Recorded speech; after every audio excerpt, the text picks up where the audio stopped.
نحمدہ و نصلی علی رسولہ الکریم اما بعد فاعوذ باللہ من الشیطان الرجیم بسم اللہ الرحمن الرحیم سبحان اللہ و بحمدہ عدد خلقہ و رضا نفسہ و زینت عرشہ و مداد کلماتہ یا ربی لک الحمد کما ینبغی لجلال وجہک و عظیم سلطانک اللہم انفعنا وعلمنا ما ینفعنا وزدنا علما آمین یا الہی آمین۔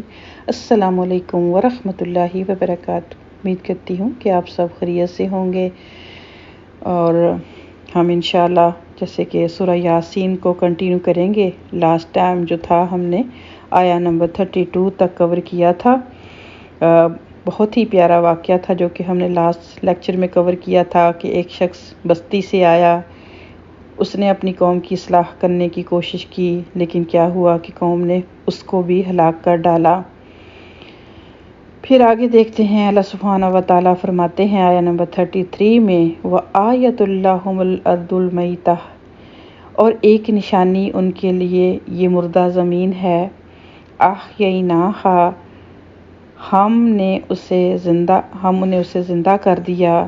وَأَخْرَجْنَا مِنْهَا حَبًّا فَمِنْهُ يَأْكُلُونَ، اور پھر ہم اس سے جو ہے وہ غلہ نکالتے ہیں، پس وہ اس سے کھاتے ہیں۔ تو اللہ سبحانہ تعالیٰ فرماتے ہیں کہ ایک عام فہم بندہ بھی جس کے پاس تھوڑی سی بھی عقل ہو تو یہ کتنی بڑی نشانی ہے کہ ایک مردہ زمین ہوتی ہے، پھر ہم اس کو کس طرح سے زندہ کرتے ہیں، پھر اس میں سے دانے نکلتے ہیں اور یہ لوگ کھاتے ہیں۔ وَجَعَلْنَا فِيهَا جَنَّاتٍ مِّن نَخِيلٍ وَأَعْنَابٍ وَفَجَّرْنَا فِيهَا مِنَ الْعُيُونِ، اور ہم نے اگائے اس میں باغات کھجور اور انگوروں کے، اور جاری کر دیے اس میں چشمے۔ تو عرب میں جیسے کھجور اور انگور، یہ دونوں چیزیں جو تھی بڑی ویلیوبل تھیں اور آج بھی ہیں۔ اللہ سبحانہ تعالیٰ فرماتے ہیں کہ دیکھو اسی زمین سے، یہی جو مردہ زمین ہے، کیا کچھ نہیں یہاں سے نکلتا، باغات ہیں، پھر دیکھو چشمے چل رہے ہیں۔ لِيَأْكُلُوا مِن ثَمَرِهِ وَمَا عَمِلَتْهُ أَيْدِيهِمْ أَفَلَا يَشْكُرُونَ، تاکہ کھائیں وہ اس کے پھلوں سے، اور نہیں بنایا ہے اس کو ان کے ہاتھوں نے، کیا وہ ان نعمتوں کا شکر نہیں ادا کرتے؟ تو اللہ سبحانہ تعالیٰ فرماتے ہیں کہ ان کے ذائقے دیکھو، ان کے رنگ دیکھو کتنے خوبصورت ہیں، کس ذات نے یہ ساری چیزیں پیدا کی ہیں؟ کیا یہ تم اپنے ہاتھوں کا کمال سمجھتے ہو؟ کیا تم اس کے یا جو تم نے خود سے جو الہ گڑھ رکھے ہیں، جو خود بھی اپنی مدد نہیں کر سکتے، تو تمہاری کیا کریں گے؟ تمہارے رزق کا بندوبست کیسے کریں گے؟ کیا یہ ساری چیزیں تمہاری عقل میں نہیں آتی کہ تم کیوں اللہ کے ساتھ شرک کرتے ہو؟ کیوں تم جب تمہیں فائدے ہوتے ہیں تو تم دوسروں کو کریڈٹ دینے بیٹھ جاتے ہو؟ کیوں تم دوسروں کی تعریفوں کے پل باندھتے ہو؟ کیوں اس ذات کی تعریف نہیں کرتے جو ساری کائنات کو چلا رہا ہے، جو تمہیں بھی چلا رہا ہے؟ صرف چلا ہی نہیں رہا، تمہارے لیے اچھی اچھی چیزوں کا بھی انتظام کر رہا ہے، جس کو تم کھاتے ہو، مزے کرتے ہو، لیکن پھر بھی تم شکر کیوں نہیں ادا کرتے؟ کیا ہو گیا ہے تمہیں؟ پھر فرمایا سبحان الذی خلق الازواج کلھا، پاک ہے وہ ذات جس نے ہر چیز کا جوڑا بنایا۔ مما تنبت الارض ومن انفسهم ومما لا يعلمون، پاک ہے وہ ذات جس نے ہر چیز کا جوڑا بنایا، جنہیں زمین اگاتی ہے، اور جو کچھ تمہارے نفسوں میں ہے، اور کچھ ایسی چیزیں ہیں جن کا تمہیں علم نہیں ہے۔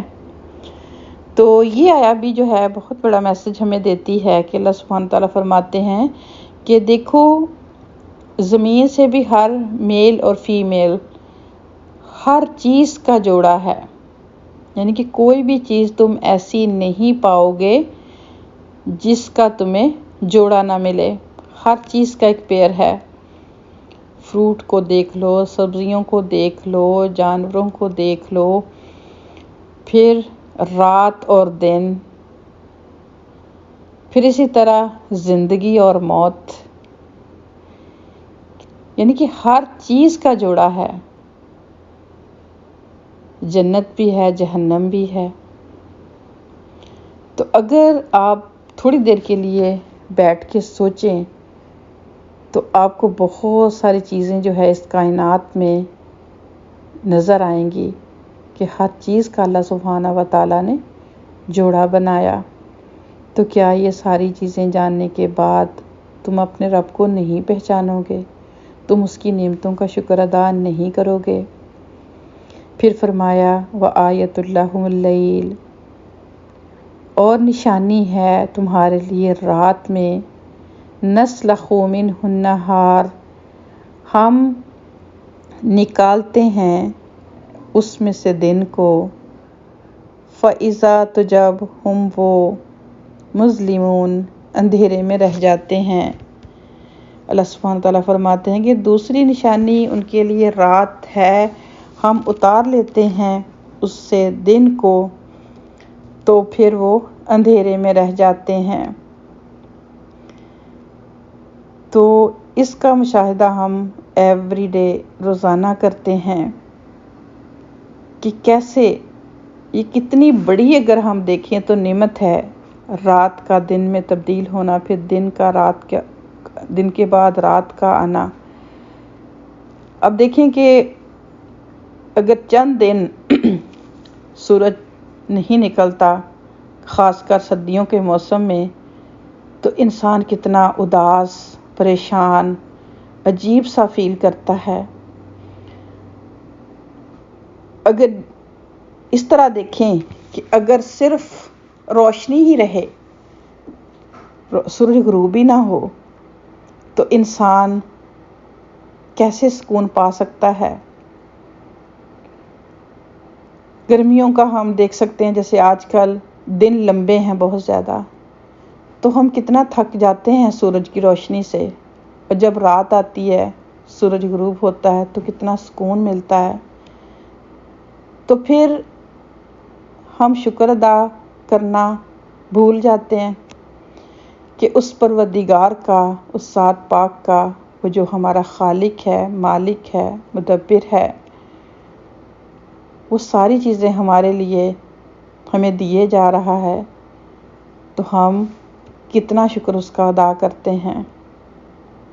بس ایسے ہی ہے کہ ہمارے ہی وہ حالت ہے کہ بس ہر چیز ایسے گرانٹڈ لے رہے ہیں، بس مل رہی ہے، ایک چیز نظام چل رہا ہے بس۔ لیکن انسان کو اللہ سبحانہ و تعالیٰ نے عقل دی ہے، اشرف المخلوقات بنایا ہے۔ باقی کھانے کا، پینے کا، سونے کا، یہ تو ساری چیزیں جانور بھی کرتے ہیں نا۔ تو اگر انسان کا رویہ بھی یہی ہو کہ بس چیزیں مل رہی ہیں، استعمال کر رہا ہے، کھا رہا ہے، پی رہا ہے، سو رہا ہے، اٹھ رہا ہے، ایک بس اپنی دھن میں لگا ہوا ہے، پھر انسان میں اور جانور میں فرق کیا ہوا؟ سوچنے کی بات ہے نا۔ پھر فرمایا وَالشَّمْسُ تَجْرِي لِمُسْتَقَرٍّ لَهَا ذَلِكَ تَقْدِيرُ الْعَزِيزِ الْعَلِيمِ، اور سورج کو دیکھو جو چلتا ہے اپنے ٹھکانے کی طرف، یہ اندازہ مقرر کیا ہوا ہے زبردست علم والے کا، کہ دیکھو آج انسان تو کہتا ہے کہ میرا موڈ نہیں ہے، میں نے یہ کرنا ہے، میں نے وہ کرنا ہے، مجھے کون روک سکتا ہے؟ سورج کو دیکھو کب سے ایک سرکل میں چل رہا ہے، اور یہ اللہ سبحانہ و تعالیٰ نے ایک اس کے لیے حد مقرر کی ہے۔ تو اگر فار ایگزامپل اگر ہم دیکھیں کہ سورج اگر ایک دن کہے کہ آج تو میرا موڈ نہیں ہے، آج تو نہیں میں نے جانا، ساری چیزوں کو اللہ سبحانہ و تعالیٰ نے انسانوں کے لیے مسخر کر دیا، لیکن انسان سے کیا خواہش کی کہ وہ صرف اور صرف میری عبادت کرے، میری فرما برداری کرے، میرے ساتھ کسی کو شریک نہ ٹھہرائے۔ شرک یہ نہیں ہے کہ اکثر ہم جب شرک کی بات سنتے ہیں تو ہم فوراً سوچتے ہیں کہ بھئی ہم تو شرک نہیں کرتے، ہم تو اللہ کی ہی عبادت کرتے ہیں، ہم تو نماز پڑھتے ہیں، قرآن پڑھتے ہیں، ہم تو ایسا کچھ نہیں کرتے۔ لیکن شرک اکبر تو نہیں ہم کرتے، لیکن شرک اصغر جو ہے وہ ہم اپنی روزمرہ کی لائف میں چھوٹی چھوٹی باتوں پہ اللہ تعالیٰ کا شکر کم ادا کر کے، پھر دوسروں کی تعریف کے پل باندھ کے، پہلے جب تکلیف ہوئی تو اللہ سبحانہ تعالیٰ سے گڑ گڑا کر دعائیں کیں، جب پھر کیا ہے کہ جب سکون آ گیا، تکلیف سے نجات مل گئی، تو پھر بس کبھی ڈاکٹر کو کریڈٹ، کبھی کسی میڈیسن کو بار بار مینشن کرنا کہ کتنی دیر لگتی ہے۔ یہ جو الفاظ ہیں اللہ سبحانہ تعالیٰ کی تعریف کے، الحمدللہ، سبحان اللہ، ماشاء اللہ، انشاء اللہ، ان کا تو ہم بہت ہی کم استعمال کرتے ہیں۔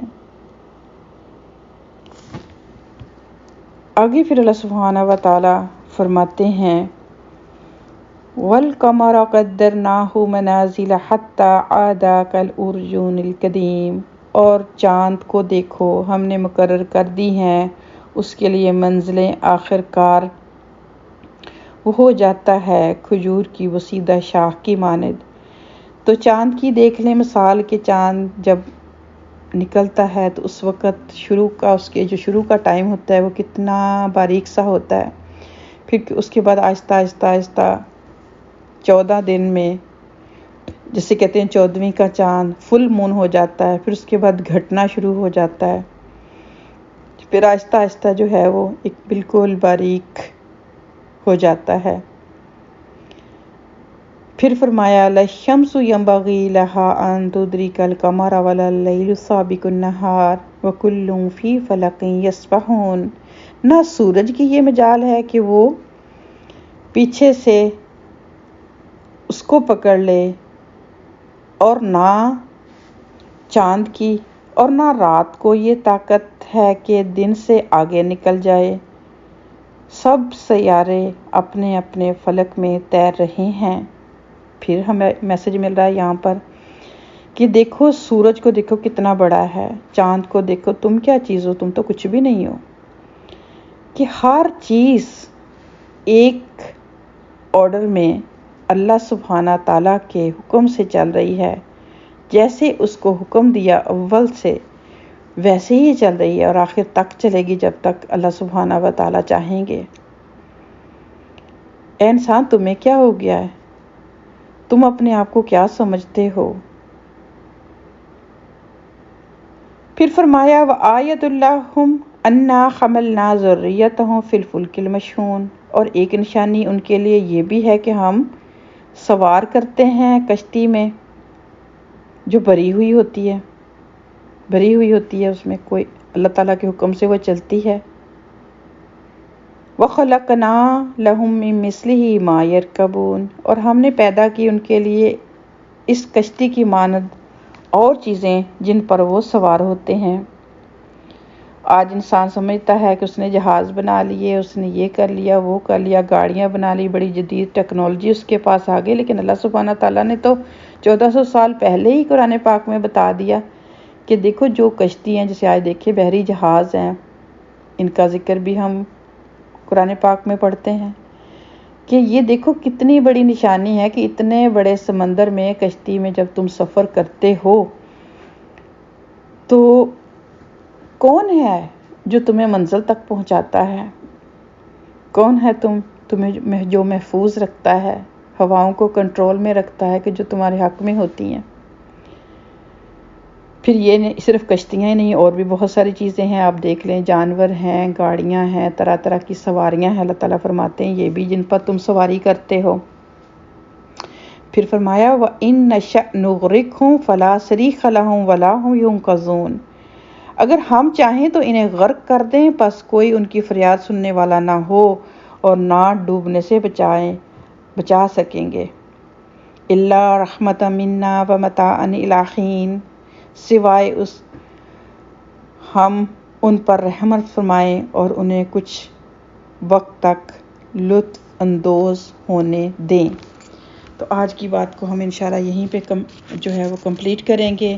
آخری بات یہی ہے کہ اللہ سبحانہ و تعالیٰ جو آج راہ عمل کی ہم بات لیں گے آج کے لیکچر سے، کہ جو کچھ بھی ہے چھوٹی سے لے کے بڑی چیز، چاہے ہم سوار ہوں، چاہے ہم کھائیں، چاہے ہم استعمال کریں، چاہے دن ہے رات ہے، اللہ تبارک تعالیٰ نے ساری ہمیں کائنات کی نشانیاں یہاں پر بتائیں کہ ہمیں کیا کرنا ہے۔ ان سب کو جاننے کے بعد، پانے کے بعد صرف اور صرف اللہ تعالیٰ کا ہی شکر، ناشکری سے پرہیز، شرک سے پرہیز، اللہ تعالیٰ ہی کی تعریف۔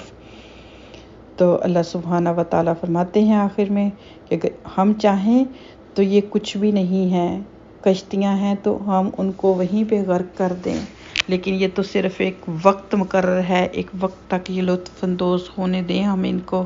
انشاءاللہ پھر ہم آگے سے بات یہاں سے کنٹینیو کریں گے۔ اپنا بہت خیال رکھیے گا۔ اللہ سبحانہ تعالیٰ سے دعا ہے کہ اللہ تعالیٰ ہمارے علم میں مزید اضافہ فرمائے، آمین۔ السلام علیکم ورحمۃ اللہ وبرکاتہ۔